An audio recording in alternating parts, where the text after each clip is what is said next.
Hello! Welcome back. Oh, and as you can see, I am walking outside in the woods. Walking helps me clear or untangle thoughts in my mind. Today I felt like talking about Korea.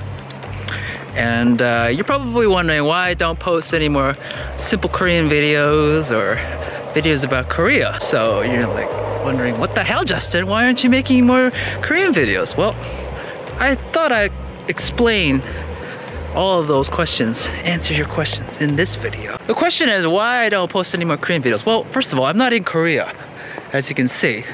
I am in Vancouver, Canada at the moment. I am wanting to go back to Korea lately because, you know, I've spent over 8 years of my life living and working in Korea. So Korea is a part of me now. It's like tattooed on my skin now. I mean, like, there are certain things that I can't get here in Canada, for example, that you can only experience or do in Korea. Most of the time, it rains here, it's cold, it's dark and depressing, and you feel really isolated. It's just silence, right? There's nobody here.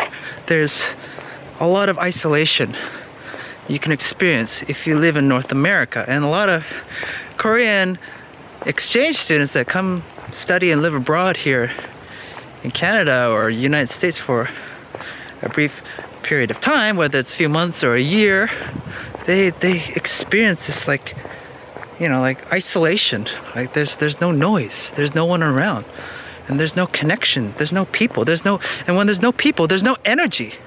And that's the one thing I like, or stands out in my mind about Korea or Asia in general. It's just Korea has just so much energy. Like when there's people around you and there's things to see and people are doing things, there's just excitement in the air, you know? I experience that like when I'm at the airport, for example, because when I see the people at the airport, people are doing shit, people are going places, people are, you know, have decided to leave their homes and go somewhere foreign. So that's pretty interesting. Airports excite me. I don't know, when I was a kid, I used to love being at airports all the time because, you know, people are doing shit. These are the go-getters, right? People here are going for walks in the park, and these are just bored people most of the time. Korea, yeah, is a part of me. And like a pendulum, I swing back and forth, right? I spend time in Canada and then I want to spend time in Korea. I spend time in Korea, then I want to spend time in Thailand. I spend time in Thailand, I want to spend time in Japan, right? I don't really like staying in one place or being in one place for such a long time. I get bored. The people around me are pretty boring most of the time. I want to be where I meet new people, I have new experiences, I learn new things. Don't get me wrong, Canada's a great place. It's got so many advantages here, and a lot of people want to live here in Vancouver. I get it. Yeah, the grass is greener wherever you go, whether it's Canada, whether it's Sweden, I don't know, like Germany. I've lived in Canada, born and raised here in Vancouver all my life, and there's not much that excites me like being here. I'm just too familiar with this place. I'm too familiar with the culture here. I'm too familiar with the people that I interact with here. I'm just too comfortable. And when I get comfortable, I get agitated, I get edgy. I feel like there's no point me being here because, you know, I'm bored. Seriously bored. It's just a trait of mine. I mean, I can't settle for being in one country, one place for the rest of my life. Just so much to see and explore and learn in this world, and I don't want to be a tourist or a backpacker to experience those things. No, I'd rather go to those countries and live in those countries and dig deep into a country's culture, get to know the real people, the real problems, the real food, the real things that tourists can't see. I'm planning my trip right now, currently. I'll give you a hint, it's probably going to be in Asia. Seoul might be one of those destinations that I stay at, or maybe Thailand again. I mean, Thailand's always fun. You know, if you spend a month in Thailand, you won't get bored. You're probably wondering what Korea is like. What is Korea really like? I mean, you watch a lot of YouTube videos from like foreigners that are living and working in Korea, and like Korean locals that make videos in Korea. You probably have some sort of picture of what Korea is like. Well, I've spent, like I said, over 8 years in Korea. I've seen most of it. I visited all the main cities like Seoul, Busan, Jeju. Yeah, I lived in several districts in Seoul, worked in several companies in Seoul, met a lot of different people in Seoul from all walks of life, from kids that I taught, little kids, to teenagers, to adults, to businessmen, to grandmothers and grandfathers. You name it, I've met them all. Dogs, everything. I even had a Korean rabbit. Look at that stream. You can see that. Very nice. Very nice stream. Fresh water. Korea has the energy. No doubt about it. Like, there's just so much excitement, things to do, see, learn, meet, people to meet. You won't get bored. It's the same as Thailand or any country in Asia, but Seoul in particular, I just love. I love living there. Okay, so the difference between Bangkok and Seoul, if I had to compare those two, Thailand is extremely hot and unbearably hot. Like, so hot that you need to get used to sleeping with an air conditioner on, or you'll just suffocate from all the heat that builds up in your room. So you need a fan or an air conditioner running at night as you sleep. So you're gonna hear a sound as you sleep. I had a hard time sleeping in Thailand because of the air conditioner or the fans running, and just, I know you say, like, why don't you wear earplugs? So earplugs hurt my ears, right? Because I sleep on the side. If I sleep on one ear and the earplug's there, it just drives right into my earlobe, right in my ears canal, and it hurts. It's painful. If you can endure the heat, then yeah. A lot of people cannot endure the heat. For me, I find that spending like a couple months in Thailand is great for me. But after a couple months, then it wears me down, right? The heat wears me down. Yeah, there's other things that wear me down in Thailand. I mean, because it's just so cheap and accessible by so many people outside of Thailand. It's just flooded with tourists and foreigners non-stop. So you gotta deal with that. As for Korea, or Seoul in particular, Seoul is the best bet. Okay, don't stay in Busan, don't stay in Jeju, just stay in Seoul. Seoul, you experience everything. So Seoul is the equivalent to Bangkok. And compared to Bangkok, we're talking about the weather conditions. You can spend about 3 seasons in Korea, maximum. The only season I would avoid in Korea is winter time. Winter time is just totally unbearable. Like, I just cringe at the years I spent huddled in front of an electric fan, sleeping in front of an electric heater, heating my face as I was sleeping because it was just so goddamn cold in Korea during the winter. Don't visit Korea in the winter time. It's just hell on earth. But all the other seasons, spring, summer, it gets pretty hot, but it's tolerable. It's bearable compared to like Bangkok, hot. And then autumn. Autumn is the best time to visit Korea because it's just the temperature and the environment is just right. The settings are just right. If I had to choose one season, go to autumn. Go when it's autumn, okay? When the leaves are falling. It's just, you fall in love, okay? In autumn time. To avoid the Korean winters, okay? That's one condition. Avoid the Korean winters.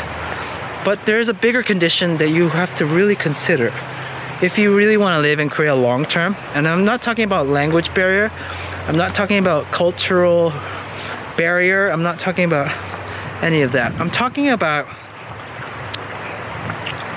working in Korea.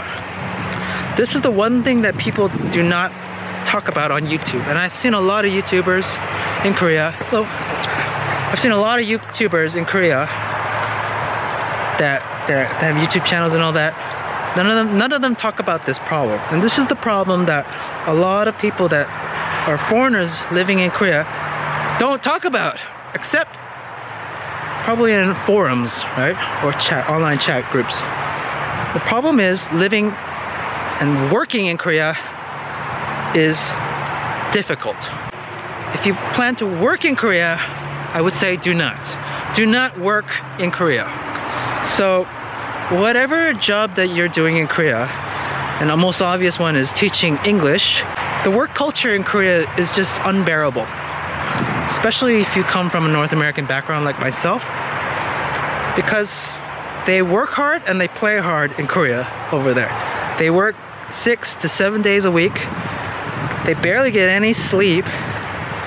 They spend like 10, almost 12 hours a day at their job. If you include like drinking and like social gatherings and meetings that they have after work, or they spend time like building the bond up outside of work, like going to saunas, going to karaoke or noraebang and all that. All of that just consumes your life, and you basically have no life if you work in Korea.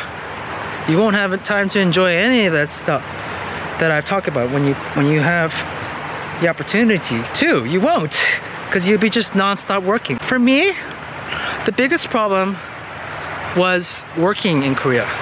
Living in Korea is great.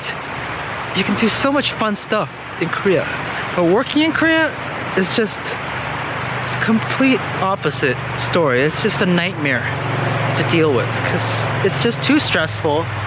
It's just, you have to adapt to their rules, and their rules is you work overtime and we don't pay you for it. You work Saturdays because we want you on Saturdays. You come to the karaoke with us and you drink a ton of alcohol and get shit-faced with us every Wednesday or Friday night because you work for us. Are you willing to do that? And if you can't, then yeah, you will be ostracized, you'll be fired. You are probably going to be like one of those haters on Reddit forums complaining about Korea and Korean culture and just bitter and angry. And a lot of those, I understand both sides of the story. I understand where both sides are coming from. Like the people who love Korea are the ones that experience and live in Korea. The ones that hate Korea are the ones that work in Korea. Let me tell you a secret of what I've been working on for the last couple of years. So 8 years in Korea, I just worked constantly. I worked as an English teacher, and I taught English to I was like a kindergarten teacher. I taught like elementary school, I taught high school kids, I taught university students, I taught businessmen, I taught them all. I was an exam evaluator and just like doing all these English tests and all that, assessments. I did the whole gamut of the ESL industry. And I'd say, if you want to teach English, I would say do not teach English in Korea, okay? It's not worth it. The better option, and the option that I've been working on, is to work and build my own business. And if I can build my own business, which is based online, and you can work remotely, then yes, I would choose Korea as one of the places that I would live. And I've been just working non-stop for this past 2 years.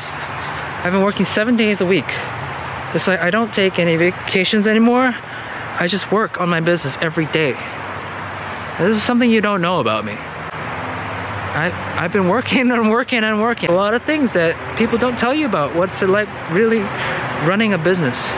It's just very hard. Hard work.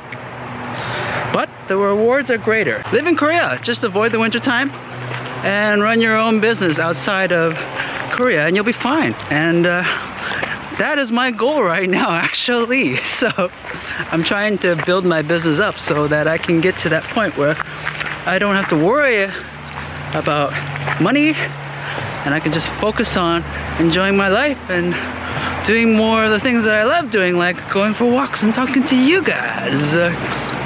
Hello. And yeah, that's what I've been up to for these last 2 years. because I know deep down in my bones I can no longer work for anyone, whether it's a Korean boss or a Canadian boss, whoever it is. No, it's got to be my way. And I've been doing just fine on my own. And if you want to learn more about business, like real business based on real experiences and lessons that I've endured, then yeah, stay tuned. Ask some questions down below. Maybe I will make a series on business one of these days. But will I make more Korean videos in the future, is what you're asking? Yes, of course. Once I get my ass to Korea, start dating Korean girls, yeah. Start traveling around Korea, yeah, you'll definitely see a lot more Korean content from me on this channel. But one thing that will be always consistent with me is that I will always be here for you guys, making these videos for you, okay? So whether you want to learn swimming, guitar, learn more about Korea or fitness or just like real life advice in business, then yeah, subscribe to my YouTube channel, baby. Smash that like button. And I'm gonna enjoy some soda pop because I earned it. That's all I have to say for now, so bye-bye, take care, bye.